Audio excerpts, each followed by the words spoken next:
Let's see if this live is going to work. This is about my fourth attempt today, so this is going to be good. I'm bringing a topic to you that is not easy to talk about, but I think it's very, very prevalent, and I would like to raise your awareness in the hope that it allows you to have a little more compassion for yourself and for others. So the topic I'm talking about today is emotional overwhelm. And I am going to take you through a few criteria, if you like, that will cause the nervous system to get a sense of being overloaded, overwhelmed, and can end up getting a sense in your mind of being either offline or having looping thoughts or having difficulty thinking clearly, because there are many, many reasons for all those responses in our body. Okay, so the four criteria I would like to bring to you today are circumstances that happen in our lives that are a little outside the day-to-day, actually extremely outside the day-to-day. And they put us in a position that cause us to actually be scrambling around internally at a nervous system level for resources and coping strategies. So one of the criteria for this sense of overload would be that there's a perceived threat. Hi, Kate. So that there's something happening in the outside world that's perceived to you as a threat. So if you can imagine a child hearing loud, explosive sounds or seeing fire or something that has happened, that the child feels that this is overwhelming too much and it's an actual threat to their existence. That's one of the criteria. The other criteria is that something happens in your life that is overwhelming to the point where you haven't got, and you feel you haven't got the resources. Your day-to-day coping strategies leave you feeling absolutely powerless. By powerless, I know that you're in a situation that no matter what is going on, you feel you haven't got the wherewithal, the resources, the skills to feel successful and strong in that particular point in time. And sometimes it is a point in time, and sometimes it's an ongoing situation. And I believe one of those ongoing situations at the moment could be a lockdown situation.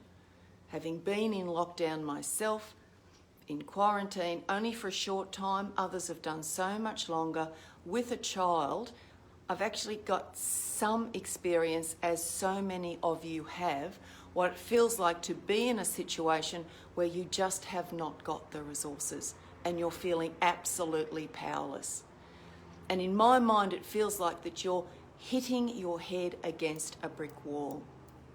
And please remember, if any of this in any way is landing with you to the point where you're feeling overwhelmed, I'm really going to ask you to reach out to a health professional, because there are many body-based modalities today that are able to reduce the stress and reduce the overwhelm on the nervous system. So it's really important to find a practitioner who is using these somatic techniques. And you know I am an EFT practitioner. You know that my work is with the body and the nervous system. So I'm speaking out today because I'm hearing more and more stories of children and people being stuck in that sense of overwhelm and powerlessness, particularly mothers. And my heart goes out to you. The other criteria that is critical to instigate this sense of powerlessness and overwhelm is that you feel isolated. Something has happened to you and it's got you you're feeling you haven't got the resources, it's caught you unawares, it's been a shock, it's happened immediately, you haven't been prepared for it, and now you are feeling absolutely cut off and isolated. Hi, Rosalind.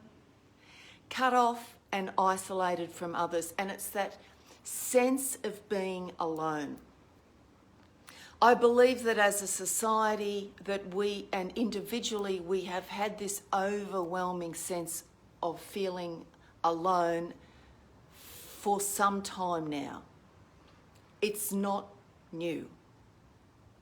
It's an epidemic, an emotional epidemic from my perspective.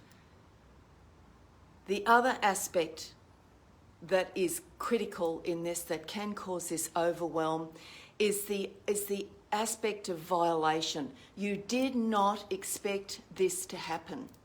You're in a situation where you believed that you were safe, that everything was okay, that you could trust the people around you, and there's been a violation of that trust and a violation of that relationship.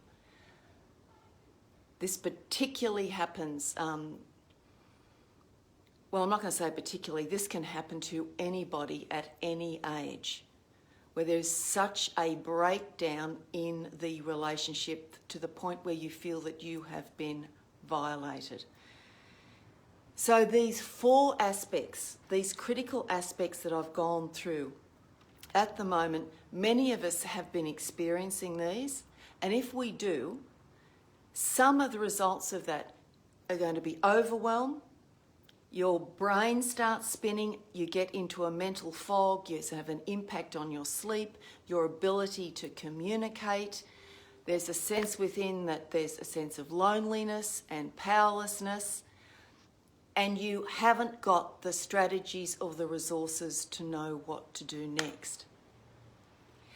These are the characteristics, if you like, of trauma, of the traumatised state. Children can be in this state very, very easily. And one way to tell that a child is in a traumatised state, one of the ways that I have noticed is this sense of shutdown. They lose their language and they're not able to communicate clearly. This is happening, and it happens to adults. It happens to children and it's happening to adults, because rather than the brain being connected, this is our frontal lobe, our nervous system, rather than us feeling connected, resourced and empowered, we're in a situation that's overwhelming, we're feeling isolated, there's no one there, the sense of safety's gone, there's been a sudden shock, the frontal lobe goes totally offline, our ability to talk and to reason clearly has gone offline, the blood flows from the brain, and we tense in our muscles, our heart rate changes, your breath becomes very shallow, and you're in the state where you want to run or you want to fight. If you're in that state for a long time, that is when we get into this situation of overwhelm, of powerlessness, and we find that our health and our mental clarity is constantly impacted. If this is happening, if you can recognise this in your life or the life of family members, those of your children, my call for you today is for self-compassion. This is the body's normal response. This is your body doing the best it can to survive and to help you. So rather than being judgmental and feeling even more isolated, know that your body is doing the best it can in the situation. And possibly now is the time, particularly if there has been an overwhelming event that has happened recently. I believe that there is a window of opportunity. There is a critical window where if you reach out and you can get the support required to sending a calming message to your brain, remember that's gone offline, and a calming somatic message to your nervous system that your body, your cognition, your well-being will come back online and you will be better resourced. One thing I have discovered with and on this journey, yes, I have experienced trauma. This is why it has now become an area where I research. I'm looking for the best tools to best support my clients. But I have learnt that once you are in this state of isolation, overwhelm, shock, feeling violated and powerless, it's really important for you to reach out. I'm believing you've got enough courage within you to reach out to a health professional, someone who has the tools and the training to best be there, to hold space and to support you in a way that you will be more resourced. And sometimes it's a matter of step at a time. Step at a time. Hey, Kate, step at a time. For you to be able to come back to your heart space, to come back to that place of grace where you are able to actually have a pause, have a breath, and feel more at home in coming back to the safety of your body and yourself. I'm going to leave that with you. Thank you so much. I will go through and read the comments. I apologise for not putting a proper introduction to this live. As I said, that was my fourth and last take. I was going to drop it. I did a fair amount of tapping prior to coming on for the fourth time because I had noticed that my brain had flipped after 4 failed attempts.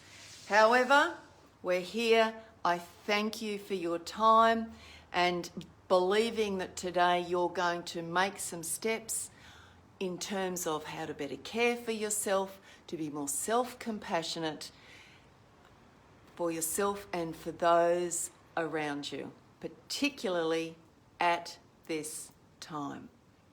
Blessings to you. Go out and tap into that inner peace that is within, waiting for you to come home to your heart. Bye for now.